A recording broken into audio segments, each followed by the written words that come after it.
अच्छा, कभी सोचा है कि सरकारी स्कूल में 6 महीने से टीचर क्यों नहीं है?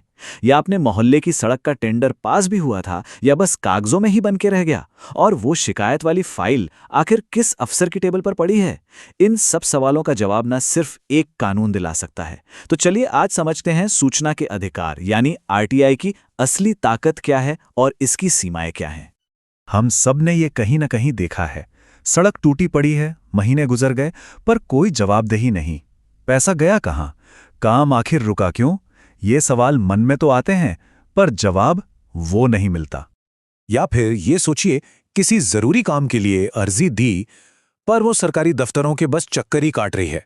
फाइल कहाँ अटकी है, कौन है जिम्मेदार, इसका पता लगाना तो लगभग नामुमकिन सा लगता है ना?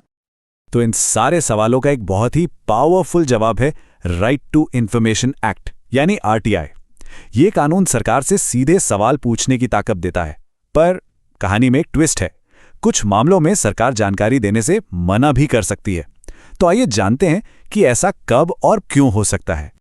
सबसे पहले तो ये समझना जरूरी है कि ये कानून आखिर है कितनी बड़ी शक्ति। ये सिर्फ एक अर्जी नहीं है, बल्कि लोकतंत्र में हमारी सीधी भागीदारी का एक जरिया है। तो ये कानून है क्या? देखिए, आरटीआई एक्ट 2005 भारत के हर नागरिक को सरकार से सवाल पूछने का एक जबरदस्त हक देता है और सरकार को 30 दिन के अंदर जवाब देना ही पड़ता है। एक बात याद रखनी चाहिए, ये कोई एहसान नहीं है, ये हमारा कानूनी हक है। और इसकी पहुंच बहुत दूर तक है। मतलब देश के किसी भी कोने में बैठकर किसी भी गांव की पंचायत से सवाल पूछा जा सकता है। प्रधानमंत्री ऑफिस से लेकर अपने नगर निगम, सरकारी स्कूल, अस्पताल, यहां तक कि सरकारी बैंकों से भी जानकारी मांगी जा सकती है। सीधी सी बात है, जहां भी जनता का पैसा लगा है वहां सवाल पूछने का हक है। ठीक है, तो अब थोड़ा और गहराई में चलते हैं। जैसा कि हमने कहा, ये अधिकार अनलिमिटेड नहीं है। कानून में ही कुछ ऐसी शर्तें हैं जिनके तहत जानकारी देने से मना किया जा सकता है।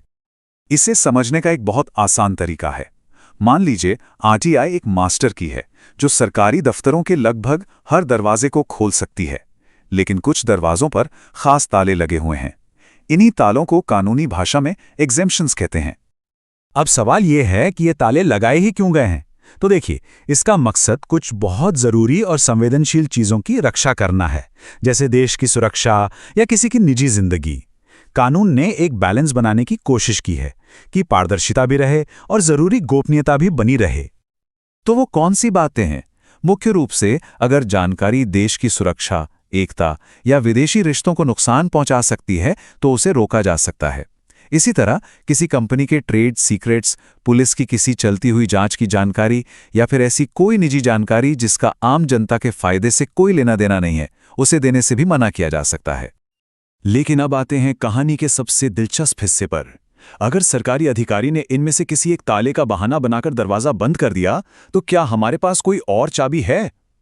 जवाब है हाँ, बिल्कुल है, और उसका नाम है जनहित यानी पब्लिक इंटरेस्ट।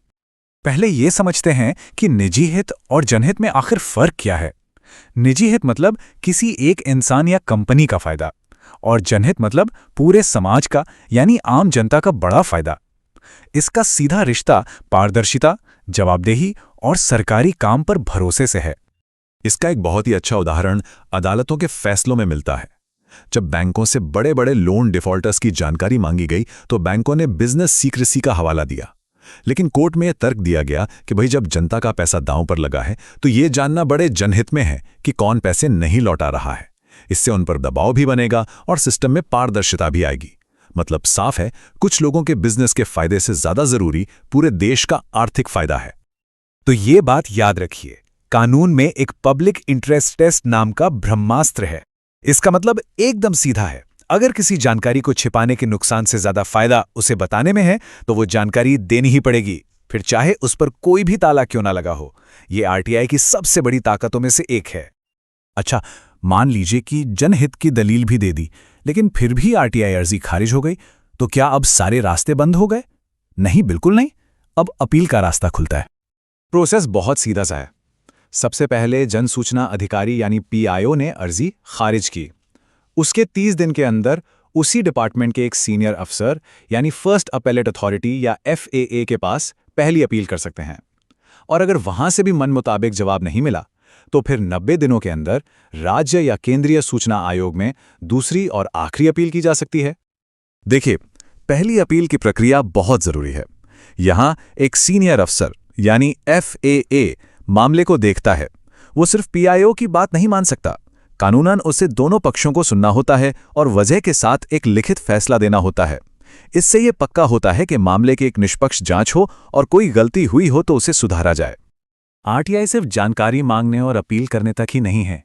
इस कानून को जो चीज असली ताकत देती है वह है जवाबदेही तय करने की क्षमता। अगर सूचना आयोग को यह लगता है कि किसी अफसर ने जानबूझकर गलत नीयत से या बिना किसी वजह के जानकारी देने से मना किया, तो उस पर हर दिन 250 रुपए का जुर्माना लगाया जा सकता है। ये जुर्माना 25,000 रुपए तक जा सकता है। और सबसे बड़ी बात, ये जुर्माना अफसर को अपनी जेब से भरना पड़ता है, सरकारी खजाने से नहीं। और यही बात कानून की सबसे बड़ी खूबी है, ये अधिकारियों को जिम्मेदार बनाता है। अदालतों ने भी साफ साफ कहा है कि PIO सिर्फ एक पोस्टमैन नहीं है कि इधर से अर्जी ली उधर दे दी। उसे अपना दिमाग लगाना है और सही फैसला लेना है। वो ये कहकर नहीं बच सकता कि गलती तो किसी और की थी। तो कुल मिला के आज हमने क्या समझा? RTI सवाल पूछने का हक देता है। हाँ, सरकार कुछ मामलों में मना कर सकती है, लेकिन जनहित की कसौटी उन तालों को भी खोलने की शक्ति देती है। और अगर कोई अधिकारी जानबूझकर गलती करता है तो उसे जवाबदेही ठहराने का भी रास्ता है। तो अब जब हम सब RTI की असली ताकत को जानते हैं, तो सवाल ये नहीं है कि कानून क्या कर सकता है। सवाल ये है कि हमारा अगला सवाल क्या होगा। वो कौन सा सवाल होगा जिससे अपने मोहल्ले, शहर या देश में थोड़ी और पारदर्शिता आ सके।